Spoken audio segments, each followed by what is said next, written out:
Hey, it's Sean Reddy, Keller Williams Reddy Group. We're here with the weekly market roundup of the Denver metro housing market.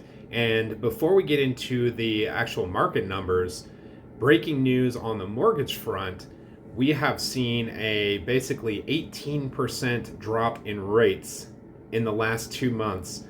And even more striking is the last couple of days since the Fed's speech after their last meeting of 2023 sent rates from, 7.09 yesterday all the way down to 6.62 today. So that is one of the biggest two-day drops in mortgage rates in recorded history. So stay tuned for more on that. I'm plastering that everywhere across social media and email blasts, things like that. I don't know if it's made national headlines yet. However, it will. Okay, let's move on to the housing market numbers. As always, these stats are brought to us by our friends at First American Title, and this is a week-by-week breakdown of some next-level statistics in the entire metro market. This is a 7-county view, so if you're looking for something that might be a little bit more catered to your specific market, your town, your suburb, your neighborhood, street, whatever, let us know. Happy to drum up the numbers for that as well. Okay, let's take a look. First things first. Color coding. So on this right-hand side here, you can see kind of the scale here. When we're seeing these deep reds and oranges, that is a more competitive market, meaning that's better if you're selling a home. When you're seeing these blues and greens, that's a less competitive market, meaning those numbers are better if you are buying a home. If you're doing both at the same time, it really shouldn't matter to you what color they are.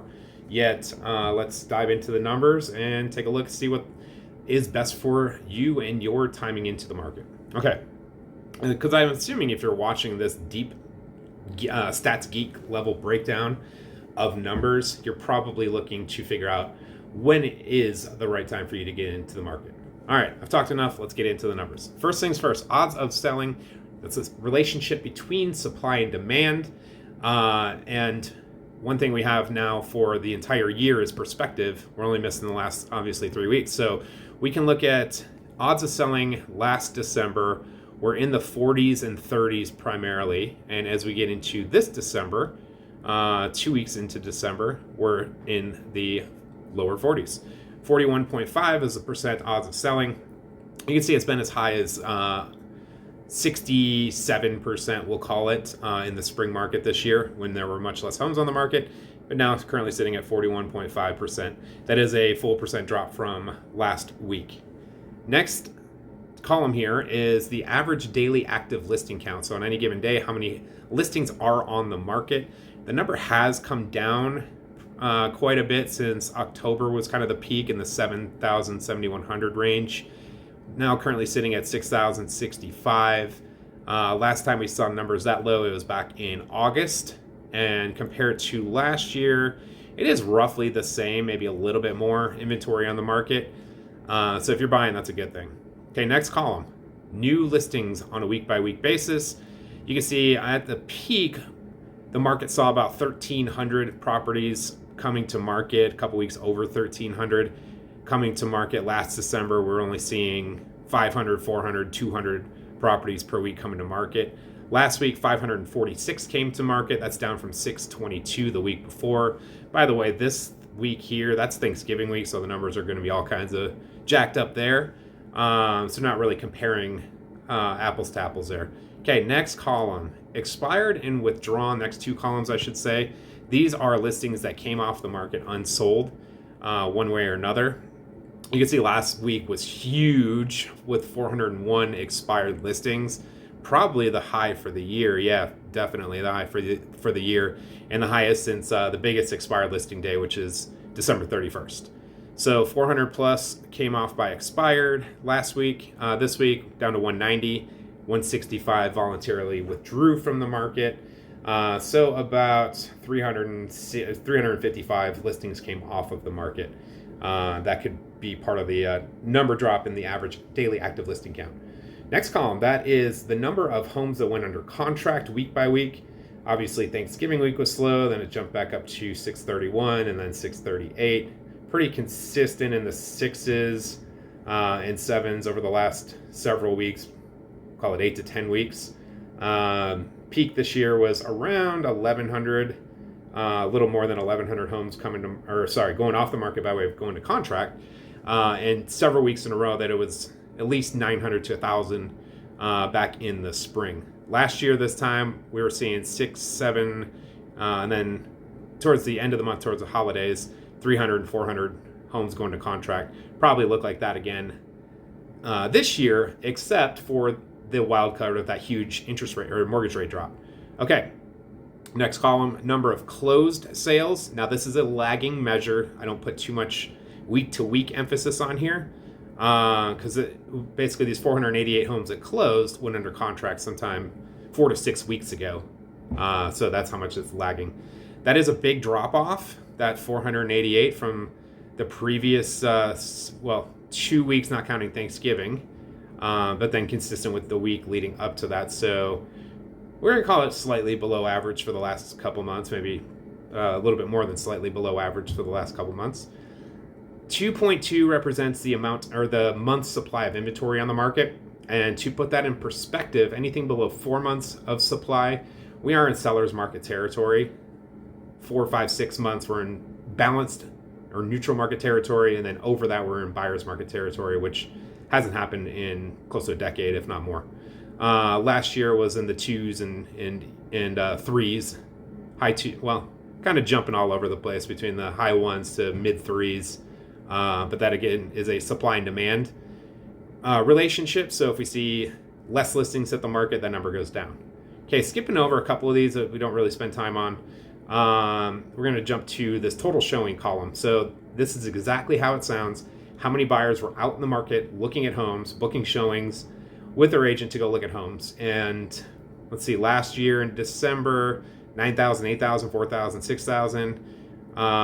Peak this year, 17,000.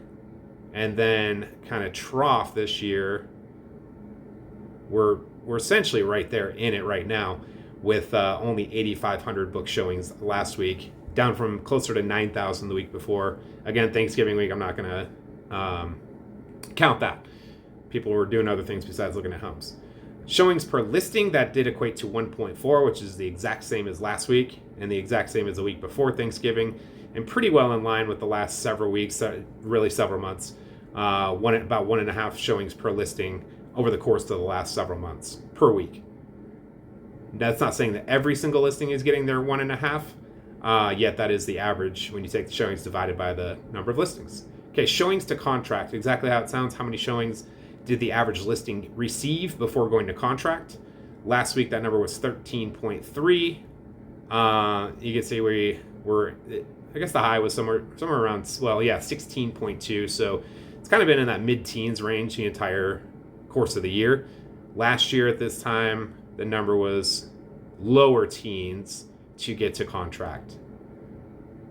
Okay, this next column, median days on market. Exactly how it sounds. The homes that went under contract last week, what was the median amount of market time that they had?